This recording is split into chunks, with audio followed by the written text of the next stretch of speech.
Auzubillahi minash-shaytanir-rajim. Bismillahir-rahmanir-rahim. My name is Dr. Farhan Siddique and I will teach you about the Pharmaceutical Analysis Chapter 1 Spectroscopic Methods. This course is specially designed for third professional Form D students from the Department of Pharmaceutical Chemistry, Faculty of Pharmacy, Bahauddin, Zakariya University, Multan. I am greatly thankful to Professor Dr. Muhammad Uzair for giving me this opportunity to deliver you these analytical and quantitative analytical techniques to all the pharmacy students. Today, our first topic is ultraviolet and visible spectroscopy. As you can see from the picture, I will show you by the laser pointer also. This machine is known as UV visible spectrophotometer. This part, the black part where the hand is showing, that this part can be opened and we can put our sample here. We can put here our sample, our standard solution, and then it will give us the wavelength results of our given samples on a monitor attached to the machine. Before going to the UV visible spectroscopy, I would like to introduce you about the basics of spectroscopy. So what is spectroscopy? Spectroscopy is the branch of science that deals with the study of interaction of matters with light, or we can say that it is the branch of science that deals with the study of interaction of electromagnetic radiations with the matter. This branch is hugely elaborated by different quantitative analytical techniques which are advanced, like UV visible spectrometry, infrared spectrometry, NMR techniques. What are electromagnetic radiations? Electromagnetic radiations consist of discrete packets of energies which are called as photons. A photon consists of an oscillating electric field and an oscillating magnetic field which are perpendicular to each other. Like we can easily say that the electric field can be produced or oscillate such as that it can be perpendicular to the magnetic field. I can show this behavior by a given picture here. We can see that the black line is the source of radiation or the source of photon which is oscillating between the magnetic field and the electric field. The magnetic field is showing with this purple color and electric field is with this green color. The 3D plane of these two things show us the wave behavior, that they lie in a wave type oscillations but in perpendicular mode. So this type of force field is known as electromagnetic field towards the direction of our observation or quantitative analysis in a source. So what electromagnetic radiations depends upon? Firstly, we can describe about the frequency. Frequency can be denoted as this Greek letter V. It is denoted as the number of times electric field radiation oscillates in 1 second. The unit for frequency is hertz, and 1 hertz is equal to 1 cycle per second. So what is wavelength? wavelength can be denoted as lambda. We can write it like this: lambda sign. It is the distance between two nearest part of the wave in the same phase. The distance between two nearest crests or troughs, like this behavior, up and down, and the distance between the two crests or between the two troughs is known as wavelength. Here we can also see this behavior, like this blue line is showing the crust and trough behavior. The distance between two crusts is known as wavelength, while their height is denoted by amplitude. The relationship between wavelength and frequency can be written as C is equal to frequency lambda. As photon is subjected to energy, so we can write this equation such as that E is equal to h v, and this equation is further equal to hc over lambda, as we put here the value of v that we have already seen in our previous slide.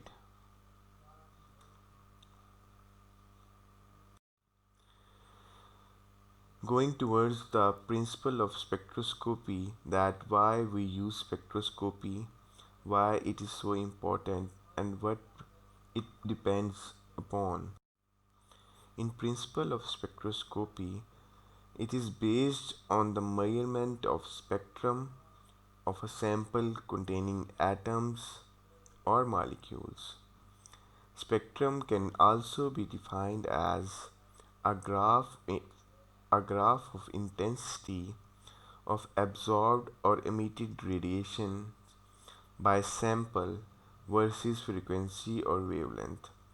Spectrometer is an instrument designed to measure the spectrum of a compound. We can say here that we can spectroscopy can be used to check the intensity of light or intensity of their oscillating vibrations by absorbing the light, and then this absorption or oscillating behavior can be displayed on our screen in the form of different wavelengths, or in like in IR spectrometry in the form of different sharp, weak or medium sized peaks showing different regions of functional groups. It contains absorption spectroscopy and also emission spectroscopy. In absorption spectroscopy, an analytical technique which concerns with the measurement of absorption of electromagnetic radiations. The UV spectroscopy range starts from 185 nanometer and it ends at 400 to 420 nanometer, while the visible range starts from 400 or 420 to 800 nanometer. In IR spectroscopy, this range goes from 0.76 to 15 micron meter.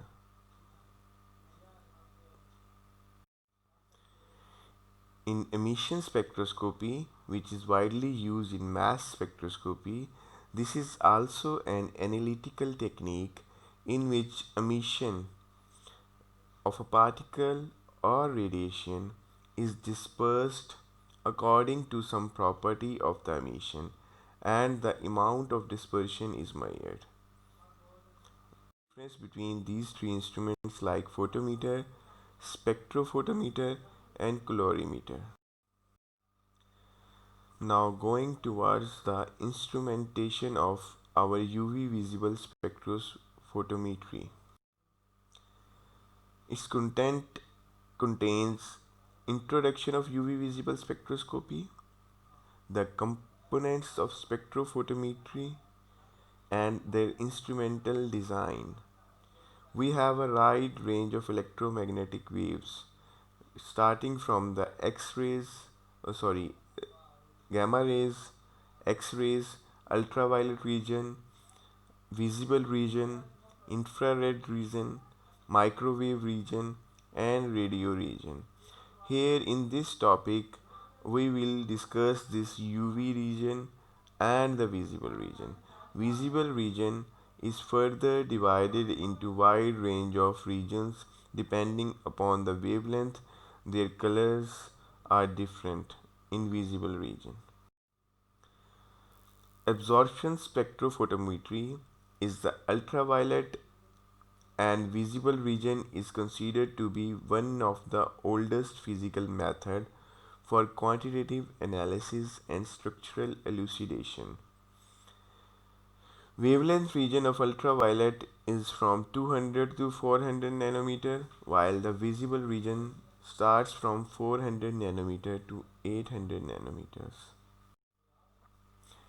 This is the machine of UV visible spectrometry. We can also see this machine in the pharmaceutical chemistry lab in our pharmacy department, and we can perform different UV spectrometry experiments by using or utilizing this machine.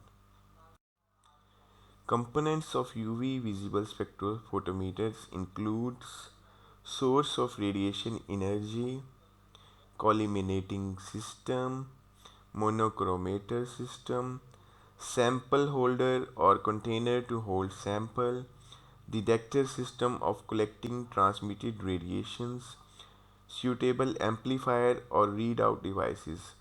In this topic, we will learn about different instrumentation of ultraviolet spectrophotometer one by one. This is the general diagram of UV spectrophotometer. There is a source which is a light source from which the light passes through the collimating lenses. The lens further divide the light into linear rays into the dispersion chamber. In dispersion chamber only a specific light can pass, as we can see from the picture, and this specific light further collides with different types of filters, gratings, and slits, and pass through the sample holder. This is our sample container. I naught is the light absorbed before absorption, and II is the light intensity absorbed after the sample. The light which absorbed by the sample is known as absorption, while the light that transmitted from the sample is known as transmittance. The detector detects that light and give us the signal on our display computer or display unit. So this is the general diagram of the UV visible spectrophotometer. The UV visible spectrophotometer depends on the gratings and the slit, that how the light pass through the grating slits or glass prisms, and at what angle the sample absorbs the light. As shown here, the source gives the light to the sample and then it passes through different slits and angles and give the light to the detector. The visible region, if it gives signals in between 400 to 420 nanometers, then the color is violet, and we can say that this is the UV visible violet region. In the indigo region is between 420 to 440 nanometer. The blue region is in between 440 to 490 nanometer. The green region is between 490 to 570 nanometer. The yellow region is between 570 to 585 nanometers. The orange region is between 585 to 620 nanometer, and at last the red region is between 620 to 780 nanometers. We can also learn these colors by their first alphabet like WIB, G, Y, O, red. The pie chart of these colors is also shown here. We can learn these color ranges so that we from our results, if we see any UV visible spectrum graph, if we see that the lambda max is in between 440 to 490 nanometer, then we can say that this is in the blue region and this is in the visible region. The UV spectrophotometry or UV spectroscopy depends or works in accordance with the Beer-Lambert law. So, what is Beer-Lambert's law?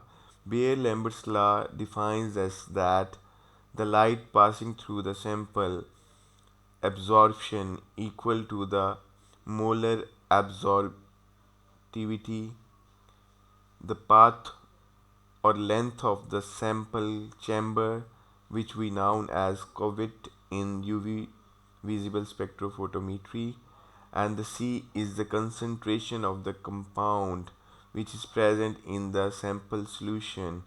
These are expressed here in liter per mole, while the concentration is in inverse mole per liter. There are different terms that we use in UV visible spectroscopy. I will define them one by one. The first one is chromophore. We should know what is chromophore. Chromophore is the part of a structural molecule which is responsible for imparting color. They are also known as chromospheres, or we can say that the functional groups which are attached containing multiple bonds capable of absorbing radiations above 200 nanometers due to n to pi star or pi to pi star transition. So what is here n to pi star or pi to pi star radiations? Actually, when electron is at ground state level and when we give the electron a photon, it excites and it moves from ground state to the excited state, or from, we can say that from the sigma to sigma star or pi to pi star or n to pi star or n to n star or pi to pi star. So these are different type of transitions from ground state to the excited states.